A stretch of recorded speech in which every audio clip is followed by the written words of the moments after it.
A cold morning, outside the banqueting house in Whitehall, the 30th of January, 1649, a man asks his attendant for a second shirt. Not because he's cold, because it is below freezing and he does not want the crowd to see him shiver and read it as fear. He steps through a first-floor window onto a scaffold built against the wall of his own palace. Under a ceiling, inside that building, painted with images celebrating the divine right of his family to rule. He walks out beneath his own propaganda to be executed. The axe comes down, and from the crowd comes a sound one witness described as a groan he had never heard before and hoped never to hear again. Charles I, King of England, Scotland, and Ireland, the only English monarch ever tried and executed by his own subjects. And what I find remarkable is that almost nobody wanted this, not at the start, not even most of the men who ended up signing the warrant. This is the story of how a shy, principled, immovably stubborn man convinced 3 kingdoms that the only way to be safe from him was to kill him. Start with the child, because he was not raised to be king, and it shows in everything he did afterwards. Born in Scotland in 1900, sickly, small, slow to walk, there are accounts of him being carried at an age when he should have been running.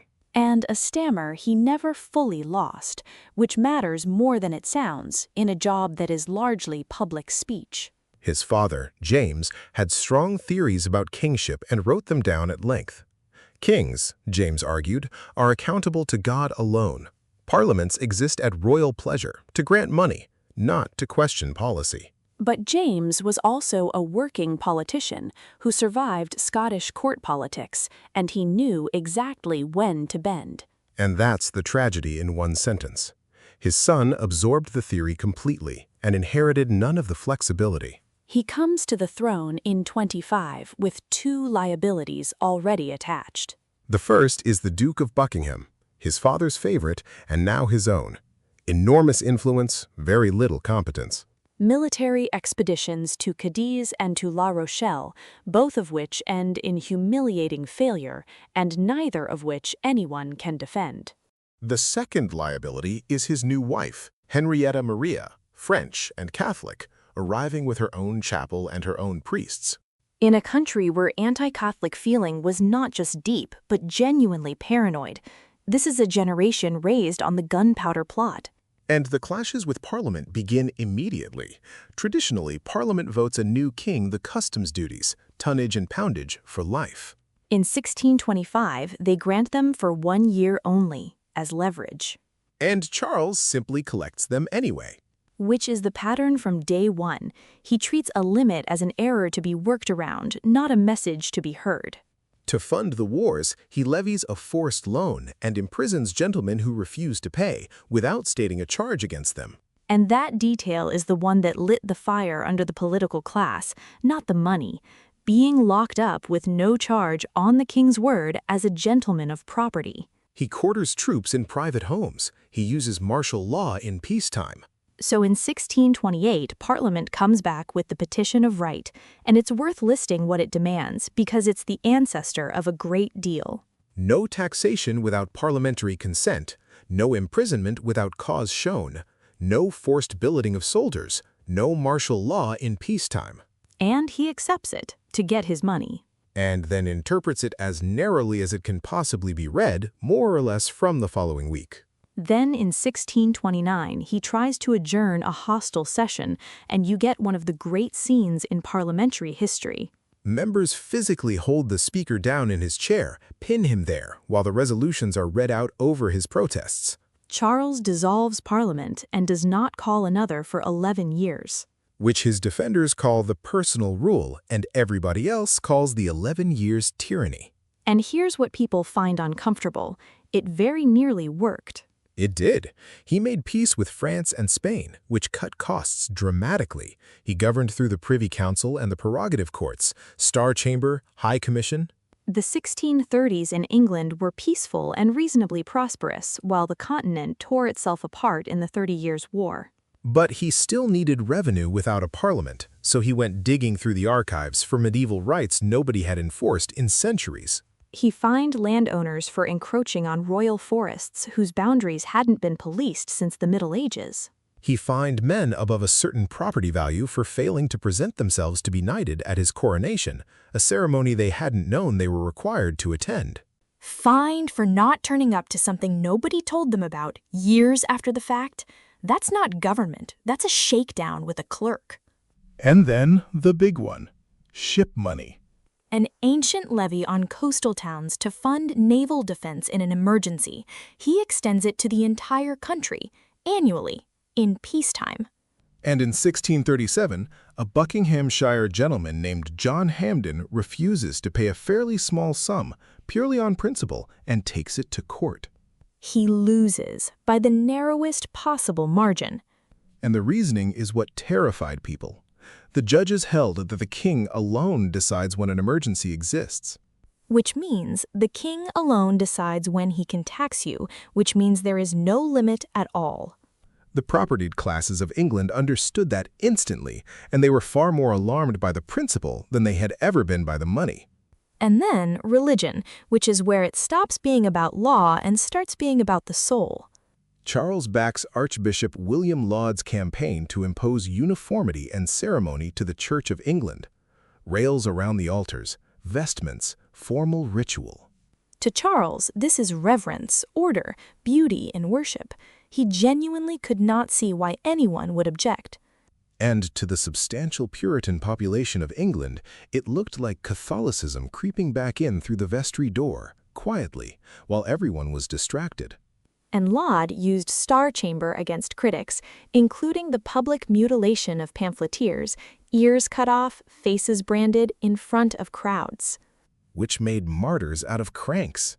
Men who'd been ignored became witnesses, standing in a pillory with blood on their collars while people wept. And then he does it to Scotland, and that's where the whole structure breaks. 1637. Charles and Laud attempt to impose a new Book of Common Prayer on the Presbyterian Scottish Kirk. Without consulting the Scottish Parliament, without consulting the General Assembly of the Kirk, without, as far as anyone can tell, asking a single Scot what they thought. He was born in Scotland, and he had no feel for it whatsoever. He'd left as a toddler and returned twice. The reaction is immediate and enormous. Scots sign a national covenant in their tens of thousands, pledging to defend their church. Charles raises an army. It is underfunded, badly led, and completely unwilling, English soldiers being asked to fight Scots over a prayer book. The two Bishops' Wars, 1639 and 1640, end with a Scottish army sitting in northern England demanding £850 a day to stay where they are. He is bankrupt, and there is only one place left to get money. He has to call Parliament. And the Long Parliament, assembling in November 1640, knows something crucial. He cannot dissolve them while a Scottish army is camped on his territory. So they move fast, and they move hard. Star Chamber, abolished. High Commission, abolished. Ship money, declared illegal. An act requiring Parliament to meet at least every 3 years. And then Strafford, the Earl of Strafford, his chief minister and his most effective servant. Impeached, and when that stalls, condemned by a Bill of Attainder, which is Parliament simply declaring a man guilty by legislation. And Charles had promised Strafford, in writing, that he would not suffer in life, honor, or estate. And then he signed the bill. With a mob outside the palace and his wife and children inside it, he signed his friend's death warrant to protect them. He regarded that, for the rest of his life, as the great sin of his reign. He said on the scaffold that he was suffering an unjust sentence because he had permitted one. Which is, I think, the only moment in the whole story where he genuinely admits fault, and it's about a betrayal, not a policy. Then Ireland rebels in October 1641, with massacres of Protestant settlers, reported and then wildly exaggerated in English pamphlets. An army is needed urgently. Everyone agrees an army is needed. And nobody will give Charles one. Because nobody trusts what he'll do with it once the Irish are dealt with, and that single question, who controls the army, is what makes civil war unavoidable. It isn't taxation in the end. It isn't even religion. It's that his word had become worthless, and an army is a thing you can only hand over on trust. And then, January 1642, and the moment there's no coming back from. He marches into the House of Commons with armed men behind him to arrest 5 members. Which no monarch had ever done. The Commons chamber was physically off-limits to the crown. And they'd them tipped off. They were gone. He stood there and looked at the empty benches and said the birds had flown. And he asks the speaker where they are, and the speaker, Lenthal, kneels and tells him he has neither eyes to see nor tongue to speak in that place except as the House directs him. No king had ever been answered like that, and Charles had violated the Commons in person and failed to arrest anybody. He left London within the week. He did not return until he was brought back for trial. The First Civil War runs from 1642 to 1646. Royalists hold the North and West, Parliament holds London, the Southeast, and the Navy. And the Navy matters enormously. It means Parliament holds the ports, which means the customs revenue. They could pay their soldiers. He frequently could not. He came genuinely close in 1643. And then Parliament allied with the Scots, and at Marston Moor in 1644, the Royalist North was lost in an afternoon. And Parliament reorganizes. The new model army, professional, promoted on merit rather than birth, ideologically committed. And increasingly full of religious radicals who believed they were doing the work of God, which is a very different kind of soldier to fight. Naseby, June 1645. The Royal Field Army is destroyed. And in the baggage, they capture his private correspondence, and they publish it. Showing him negotiating for Irish Catholic troops and for foreign troops to use against his own English subjects. It confirmed every single suspicion his enemies had ever voiced, in his own handwriting. He surrenders to the Scots in 1646, who hand him over to Parliament. And here he makes the final, fatal choice, and it's the one that actually kills him. He's offered terms, repeatedly, genuinely generous terms, more than once. He could have kept a throne. And instead, he negotiates with Parliament, with the army, and with the Scots simultaneously, playing each against the others, promising all 3 different things in the same month. Because he was convinced that as king, he was indispensable and that time was on his side. In late 1647, he escapes to the Isle of Wight and signs a secret engagement with the Scots, Presbyterianism in England for 3 years in exchange for a Scottish invasion. He restarted the war. That's what the army saw. A man who lost fairly was offered his life and his crown and secretly bought an invasion instead. The Second Civil War, 1648, Cromwell crushes the Scots at Preston. And the army comes out of it having buried men in a war it believed the king deliberately reignited. And they stop seeing him as a party to negotiate with and start calling him a man of blood, which is scriptural language. It means blood guilt that has to be answered for. In December, Colonel Pride's soldiers stand at the door of the Commons with a list and remove every member likely to keep bargaining. What's left is called the Rump, and the Rump creates a high court of justice. And the trial itself is genuinely strange, because Charles is better in that room than he had ever been in his life. He refuses to plead. He asks repeatedly by what lawful authority he has been brought there. And nobody can answer him, because there wasn't one. There was no law under which a king of England could be tried. The stammer apparently was gone. For the first time, he was arguing a case rather than asserting a right, and he was rather good at it. He was condemned as a tyrant, traitor, and public enemy. 59 men signed the warrant. And many of them signed knowing exactly what it would cost them. 11 years later, after the Restoration, the regicides were hunted across Europe. On the scaffold, he said he was a martyr of the people, and that a subject and a sovereign were clean different things. Which is, right to the last breath, the thing he could never let go of. England becomes a republic, then a protectorate under Cromwell, and then 11 years later quietly invites his son back.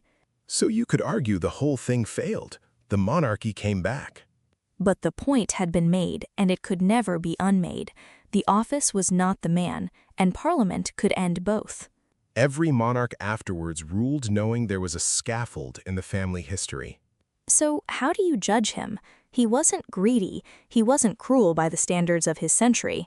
He was something more dangerous than either. He was a man who believed his authority came directly from God, which meant it could not be negotiated away. And if you cannot negotiate it away, then every agreement you sign is a delay rather than a promise.